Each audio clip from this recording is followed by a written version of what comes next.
out of the boat as Peter did and experience him in a new way. And that might be scary, but it's ultimately just trying to talk about the ways in which God strengthens our faith in him. And today I want to talk to you guys about pivotal circumstances and how God can use difficult and even like really hard things that happen to us for good. And that may seem like a really weird concept, but it's just where I'm at today. And pivotal circumstances, what I'm talking about with that is that's just whenever your life becomes more than you can handle, okay? It becomes beyond your control, and you're kind of like in this place where life kind of is running you and you're not running your life, okay?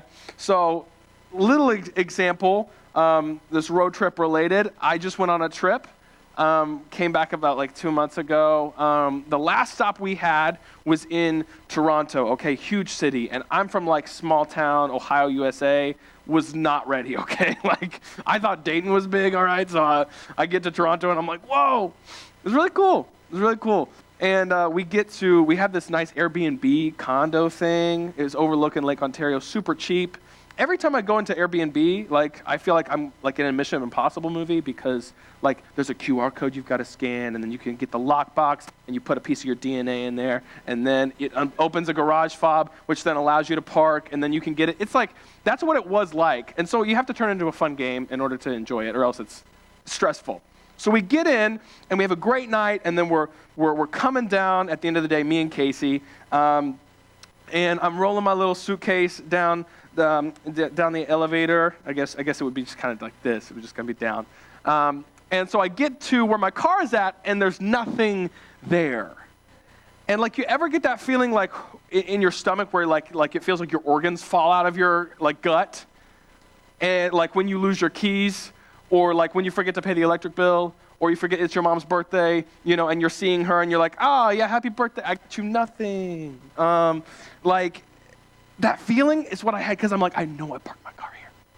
And whenever I get angry, it may not seem like this because I seem so soft-spoken and nice. I have a horrible temper. Like, it's a good thing I'm off the soccer field now, because I was not a Christian on a soccer field, folks. All right? Like, I lost a lot of my witness up there, okay? And I have just a huge like fit of rage when things don't go my way, and I get really physical. So what I'm doing is I am like dragging my suitcase as fast as I can through this parking garage, and I probably look like a child because of my height with throwing this temper tantrum. They probably are like, what is this guy doing? And we get up to concierge, and they're like, oh, we're so sorry, you were told the wrong instructions about where to park your car. It's towed like across the city somewhere. And I'm like, oh no, because my phone doesn't work in Canada, okay? I don't have any cash on me. We're just in the middle of Toronto, and I'm on the phone with the Airbnb guy being like, yo, like, why? Like, why were the instructions not clear? I'm trying to get reimbursed. I'm so angry, so frustrated. And I feel like when you're in the middle of a pivotal circumstance, the real you comes out, okay? You have it all together, right? Before this, I'm so nice. You would probably never know that I've got this little like fit of rage inside me whenever things don't go my way if I didn't tell you about this. And but you know what Casey's doing? She's just like, it's gonna be okay. It's fine. And I'm like, when did you turn into a Zen guru all of a sudden? Because like when I'm driving, Casey's like this and got her foot like on the pretend brake. But then we get in a situation like this, and she's just like, man, it's gonna be all right. Man, you gotta chill out. And I'm like, what? Who are you? Like, level with me that I'm frustrated. I'm in one hand, I'm like mad at her, but in the other hand, I'm like, yeah, you're right. I need to chill out. So we get in our Uber, we eventually call one, and they're like, oh, did you know the Toronto Marathon's going on right now? So we could not get anywhere in the city. We're stuck in this Uber for like 45 minutes with a guy I don't even know. He doesn't say a word. He just plays weird, strange music that he thinks we'll like, but I don't. So it's just like, it's prison when you have to listen to music you don't like, okay? It's just prison, all right? Awful, I know, my life's so horrible, huh? But in the middle of that circumstance, I'm like, what more could go wrong today?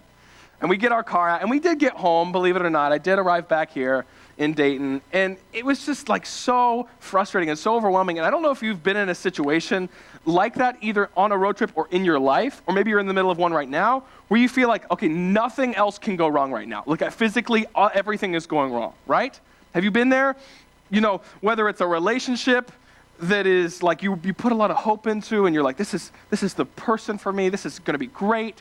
And then it turns out that they're awful. And you're like, what? Like, how'd I get stuck with you? Oh, yeah, I chose that. Oh. Or maybe it's something in your life where you've put a lot of time or energy into a career that just didn't even pan out. Or maybe it's, a situation where financially you are in a tight spot and you're like, I don't know where, I'm going to get the money to pay the bills this week. And I don't know where you're at today, and I don't know if, I'm assuming that you've been in a situation like that, and if you're not in one right now. Because there's a lot going wrong in our world. I mean, we just got hit with some like massive tornadoes, and folks, I've never seen that in my life, that kind of destruction. And in the middle of those circumstances, I asked this question, God, where are you at? Like, God, why haven't you shown up? Like, God, what are you doing right now? And even looking back in my life, I've not experienced a lot, but I know that this is true from seeing my friends and my family go through really, really difficult times, is that in those circumstances we go and we say, God, if you had been there, things would be different. If you were there when my brother was dying, maybe he'd still be alive. Maybe it would have been different. God, if you had been there when my mom had cancer, things would be different. Things would be different. And I level with you if that's where you're at today. And the truth is that you're not the first person to ask a question like that of God. Because there are people throughout Scripture who have been like, God, where are you at? Why aren't you taking into consideration what I'm going through? I called on you. I asked for your help. And in the midst of those really, really difficult circumstances in our lives, it's really difficult to see anything outside of those circumstances, anything more than that. They kind of consume our attention, right?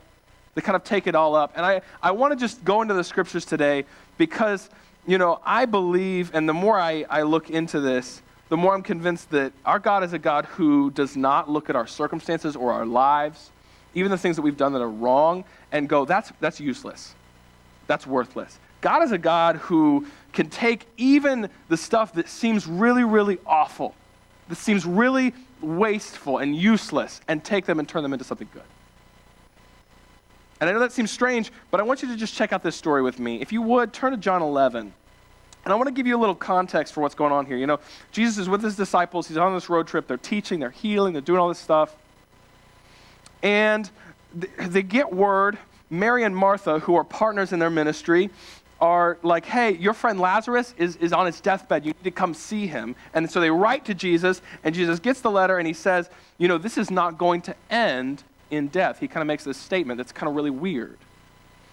And he gets talking to his disciples, and then he actually says, we like 4 or 5 days later, he's like, we need to go there because, Lazarus is in trouble. We need to go see him. And the disciples are like, yo, Jesus, did you forget about that time we got like the tar beaten out of us in that town? Do you remember that the authorities are after us? And they're like, man, we don't want to get killed, okay? Like, I know, like, Lazarus is important. So I want you to just know that there are like 2 kinds of like overwhelming kind of circumstances going on in this story. That on one hand, they're like, yo, like Lazarus is like probably dead by now because he has this terminal illness. He's not doing well. And also, we're going to walk into a town where we could get stoned, and not like the decent kind of stoned, like the stoned where you get pummeled to death. Like not the like, oh yeah, like the absolutely no one. I'm riding a line today. I'm really riding a line. I want to let you all know that in the midst of that, what Thomas says in verse 16, I think is really funny, because Jesus is like, okay, we're going to go see Lazarus. We need to go be with him. And what Thomas says is kind of funny, because he just kind of ironically says, let us also go that we may die with Jesus as well.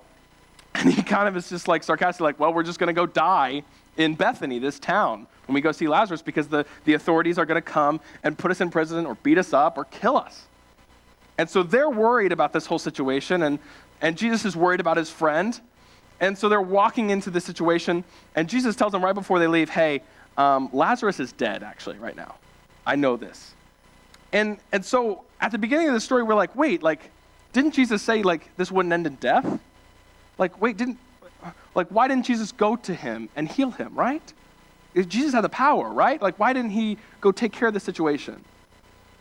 And that's where we kind of start in this story. And I wanted to just pick up in verse 17 with you guys. And I'll be reading out of the NLT if you want to follow along. And if you don't, that's chill. It's on the screen. And I'll read it to you. Wow, what full service here. In verse 17, it says, when Jesus arrived at Bethany, he was told that Lazarus had already been in his grave for 4 days. And Bethany was only a few miles down the road from Jerusalem, and many of the people who had come along to console Mary and Martha were there in their loss. And when Martha got word that Jesus was coming, she went to meet him. But Mary stayed in the house. And Martha says something I feel like a lot of us say. Martha says to Jesus, Lord, if you had only been here, my brother would not have died. Lord, if you'd shown up, things would be different. We wouldn't have to be in this situation. I wouldn't be in this circumstance if you had actually come when I asked you to come and been there when I asked you to be there. But then she says this in verse 22, but even now I know that God will give you whatever you ask. And I want to just talk about a little Christian myth that I think has like sometimes it like weaves its way into our teaching about faith. And it's that in order to have real faith, you got to have no doubts and no questions. Not true. Not true. Everybody in this book is asking questions of God, is saying, God, like, why are you doing this? What is going on? So if you're in a place right now and you are like, have serious doubts about God and his goodness, and if you're asking those questions, it is okay to ask those questions. God invites you to ask those questions of him. And just because you're asking those questions doesn't mean you've lost your faith or that you are being faithless. In fact, I think sometimes when you ask God if he's really good, you're asking him, you're saying, I believe that you're good, show me it. I'm not seeing it. So if you're asking a question, if you have a doubt, that's all right. It probably means you have faith. It probably means that you actually think that God can be good and can step into your situation. So I just want to say, as Martha says in here, that she has this doubt about Jesus and his goodness. Like, Lord, why didn't you show up? But then she also says in verse 22, I know that God will give you whatever you ask. I know that you can do this. I have faith in you. And I just want to let you know that those are not mutually exclusive, faith and doubt, that sometimes they go together, and that's okay. And I just wanted to comfort you if you're in that situation and you doubt in God. It's all right. And Jesus picks up in verse 23, and he tells her, your brother will rise again. And Martha says something that's very less like pragmatic and just kind of like, yes, Martha said, he will rise with everyone else at the last day. And I think that that's kind of like one of those phrases we say at funerals where we're like, oh, they're in a better place. It's kind of like one of those phrases where she's like, yeah, Jesus, I get it. Like, this is ultimately like, they're in a better place. It's all good. Their suffering's over. Okay, Lazarus will rise again. No big deal. But then Jesus says this to her.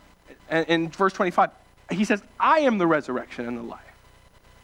Anyone who believes in me will live even after dying, and everyone who lives in me and believes in me will never, ever die. Do you believe this, Martha? And she says in verse 27, yes, Lord, I have always believed that you are the Messiah, the Son of God, the one who has come to the world from God. Then she returned to Mary, and she called Mary aside from the mourners and told her, the teacher, to the name for Jesus in the Bible, is here and wants to see you. And so Mary immediately went to him. And when Mary arrived and saw Jesus, she fell at his feet and said, Lord, if you had only been here, my brother would not have died. God, if you had shown up, things would be different. And it says in verse 33, when Jesus saw her weeping and saw the other people wailing with her, a deep anger welled up within him, and he was deeply troubled. And I think that this isn't an anger at Martha or Mary. He is frustrated with this situation. Jesus is a real person, and God in Jesus, feels the pain of Mary and Martha's loss. And he's angry about that. A lot of times, when we have loss in our life, we get angry. If you lose a friend in a car accident, or if you've lost a loved one in any sort of way, it's easy to be angry about God. And I think that in this, Jesus is leveling with Mary and Martha and saying, I feel the anger of this injustice. I understand that your brother's life was taken.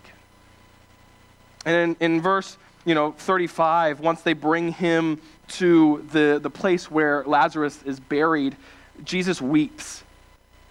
And I want to let you know, whatever circumstance you're in right now, like, God mourns for you. God is not this distant figure that's just waiting for the world to kind of spin it out, and then he'll come and clean things up, or he's not some God that's like waiting to like make heaven happen. God is a God who's present with us now in our circumstances, and he understands the pain that we've been through. God watched his only son die at the hands of the authorities. And so that is something that God can relate to. God is not angry at you when you're angry about the situation you're in. Instead, God is leveling with you about your pain. And we see that here in Jesus.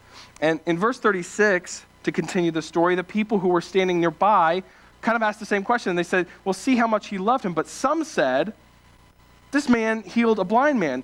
Couldn't he have kept Lazarus from dying? Couldn't he have done something about this? And Jesus was still angry as he arrived at the tomb, and a cave, which was a cave with a stone rolled across its entrance. And then Jesus tells them in verse 39, roll the stone aside. And I find this really funny. Martha, the dead man's sister, protested, Lord, he has been dead for 4 days. This will smell terrible. She says, I do not have enough Febreze to deal with this. Okay, I'm not ready. I'm not ready for this. And I bet if I really put myself in this story, they're not expecting Jesus to do anything. Like it's over. He's dead, right? Lazarus is in the grave, and she's dwelling with that fact. She's like, stop messing with his body. Stop bringing it back up. Just let me grieve over Lazarus. You were too late, God. You were too late, Jesus. You missed it. And she really doesn't know what Jesus has in mind. Because some of us know. I'm not going to spoil it for you if you don't know. But some of us know what's about to happen. Some of us know. But they didn't know. They didn't know that Jesus could do that. They weren't ready for that. And so in verse 40, Jesus says this, didn't I tell you you would see God's glory if you believe? And that's what we're talking about with this whole faith journey. That if you put your confidence in God and you say, God, I'm willing to go where you lead, I'm letting you know now you're going to see some crazy stuff. You're going to see some amazing, incredible stuff. You're going to see God move. And that's what Jesus is saying here. If you put your faith in me, if you trust me, don't you know that I'm going to show up? It's probably not going to be in the way you think, but I'm going to be there. It's probably not on your timeline, but I'm going to show up. And then in verse 41, they roll the stone aside, and Jesus looks up to heaven, and he says this prayer. He says, Father, thank you for hearing me. You always hear me, but I said it out loud for the sake of all these people standing here, so that they will believe you sent me. And then Jesus shouted, Lazarus, come out. And the dead man came out, and his hands and feet were bound in grave clothes, his face wrapped in a headcloth, and Jesus told them, unwrap him and let him go. Yeah. So Jesus raises Lazarus from the dead. And, the first thing I think about when I hear the end of this story is this is the first recorded zombie sighting. That's my first thought. But then I have to put that aside because I have to think about the scripture. And I'm like, I'm saying a really serious message, and I'm sorry if my humor gets in the way. I just can't help it, okay? It's a flaw in me. But the second thing I'm asking is, why did God do this like this, God had all the power to send Jesus earlier on when Lazarus was sick and just heal the thing. And there wouldn't have to be all this grief, right? Mary and Martha wouldn't have to go through all of this pain and all of this difficulty in their pivotal circumstance. They wouldn't have to face that if God had just sent Jesus to heal him. And he obviously could have done that. So why did God do this? Why did God wait to step into the situation until later? Because here's what I believe. I'm not a person who believes that God sends stuff in your life to teach you a lesson. And that's fine if you believe that. That is great. But when I read the scriptures, I do not see God moving in such a way to say, I'm just going to send you bad stuff in your life to trip you up. No.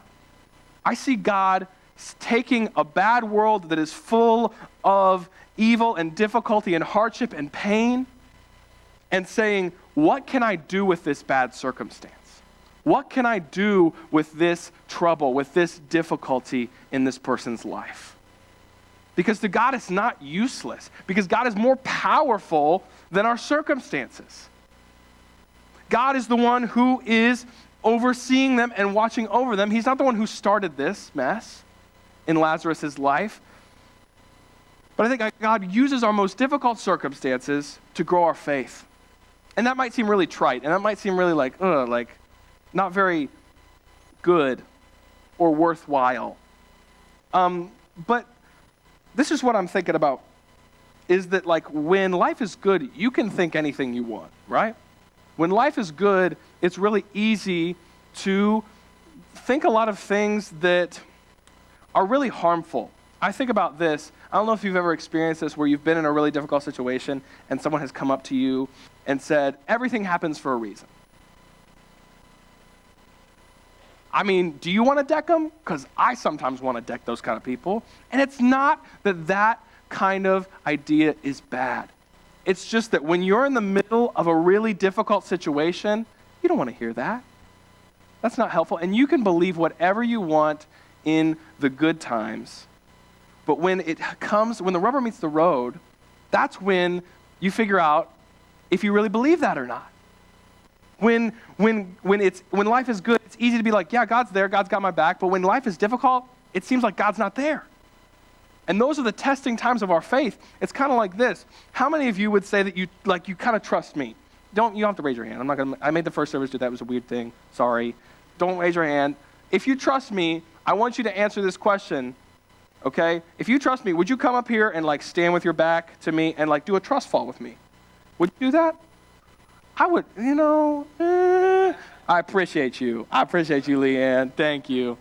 Most of us would not. Most of us are like, oh yeah, I trust Justin. I trust Will. I trust Justine. I trust them. But how much do we trust them? And in what context do we trust them? And a lot of times I think our faith in God is like that. We say, I believe in God. I believe God's good. But the question is do we believe God's good when everything in our life is going wrong? And sometimes God doesn't set us up, but he uses those difficult things in our life to remind us, hey, you're not in control, I am. You're not the author of your life. The world is bigger than you, but I've got your back. Faith is not dependable until it's tested.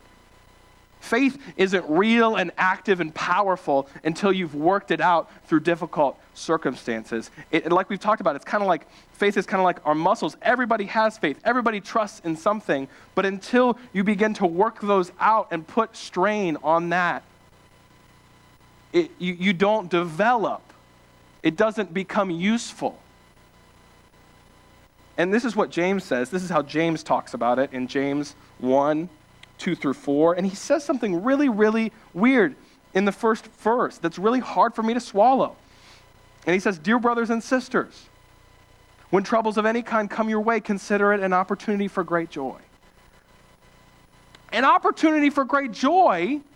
What? When trouble comes, I'm like, is there another option?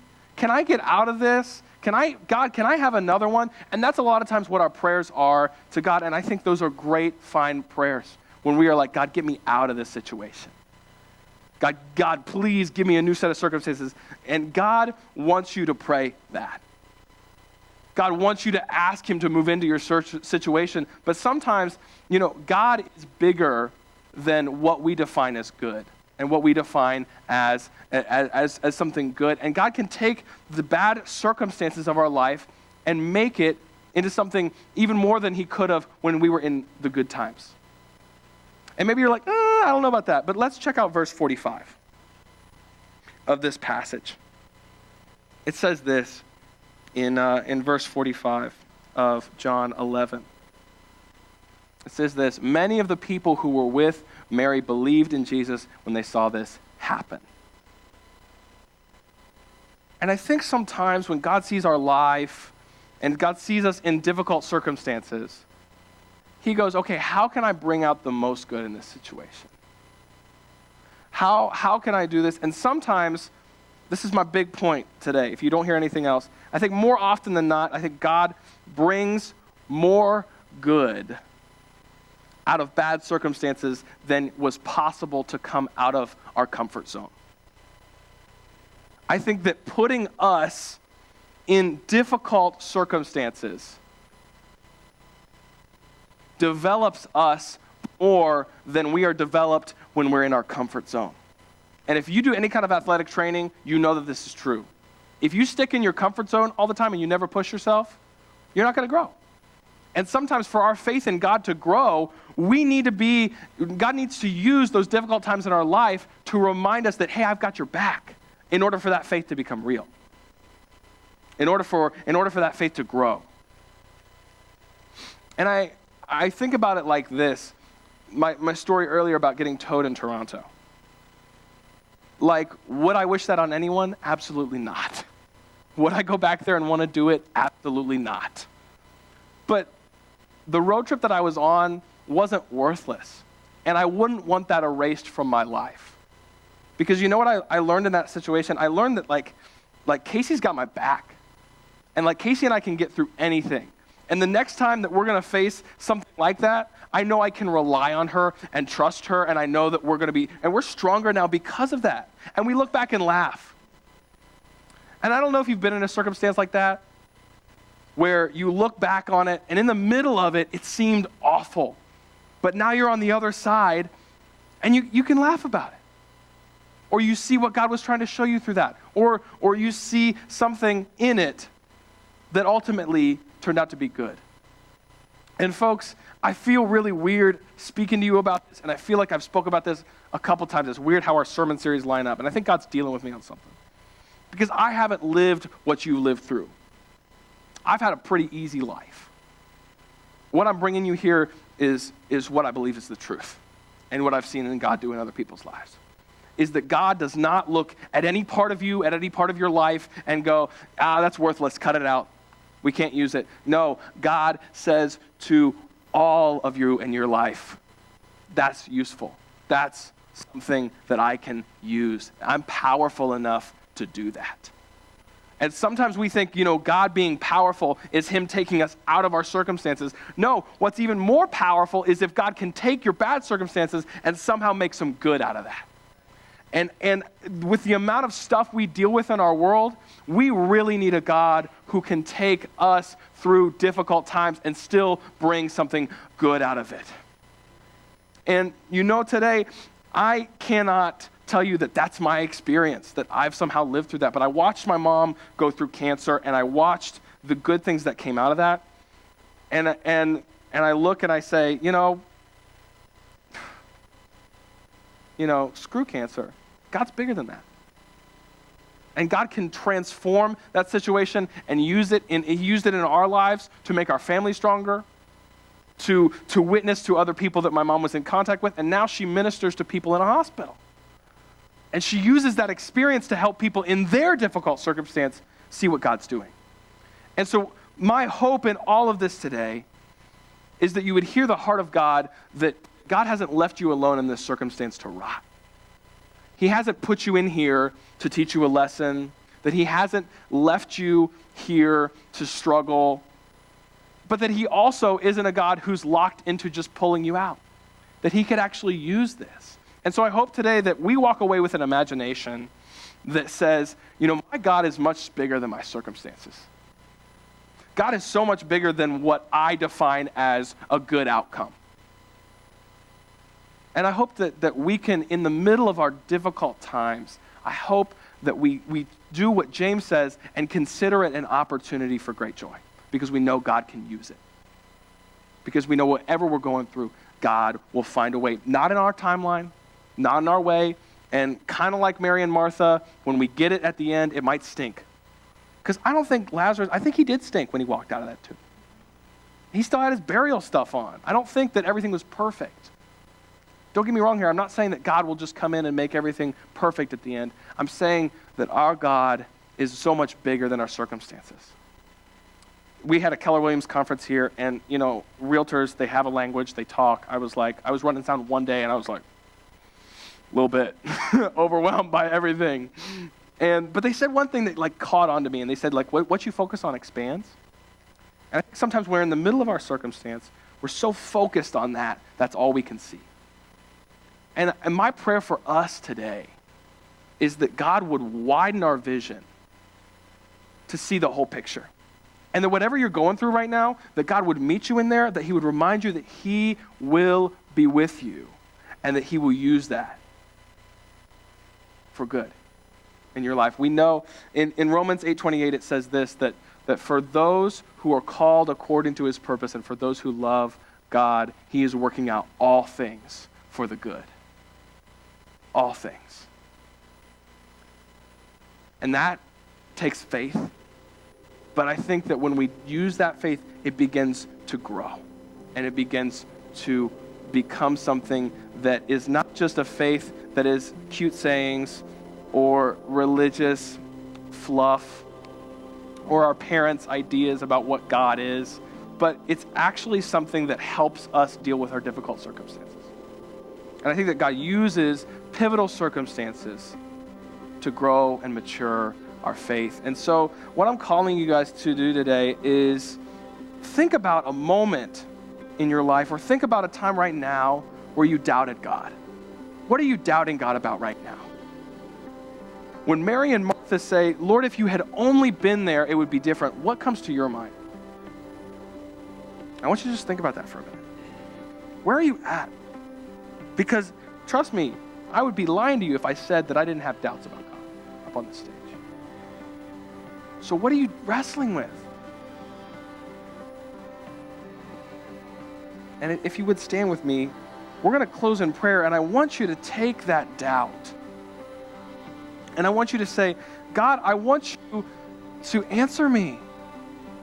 I want you to speak to me. I want you to give me a new perspective, because things really seem hopeless right now. And I don't know what to do. But I want to see you work. I want to see you change things. I want to see you change my perspective about my circumstances. And if you are in the middle of something right now, we want as a church family to surround you.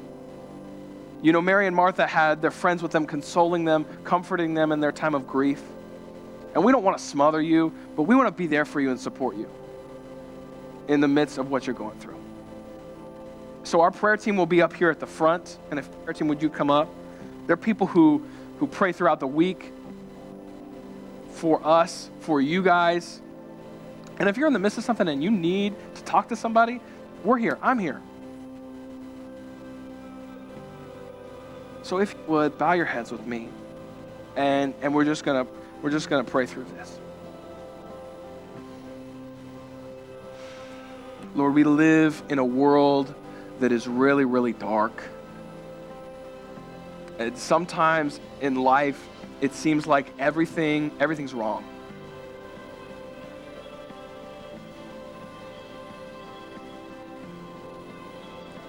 And we really doubt whether or not you're good or that you're there. But we know that you're bigger than the boxes we put you in. The boxes that say that God is only good when he works through good circumstances. Lord, I pray you would just break down the doubts and the barriers between us and you today. I pray that our questions for you, our doubts about you, would lead us to more faith in you. Lord, I pray as this man did in the Gospels, Lord, I believe, but help me with my unbelief. Help me with my doubt. Lord, I pray over my friends here, your blessing, your peace, your rest this week. That whatever you're going through, whatever they're in the midst of, Lord, that you would meet them there. And they would know that you are so much bigger than what they're going through. Lord, help us to have a faith that is bold. That isn't just a bunch of words, but it has been tested, and it's dependable, and it's strong. And that we would use it to walk boldly into the things that you have for us in our life.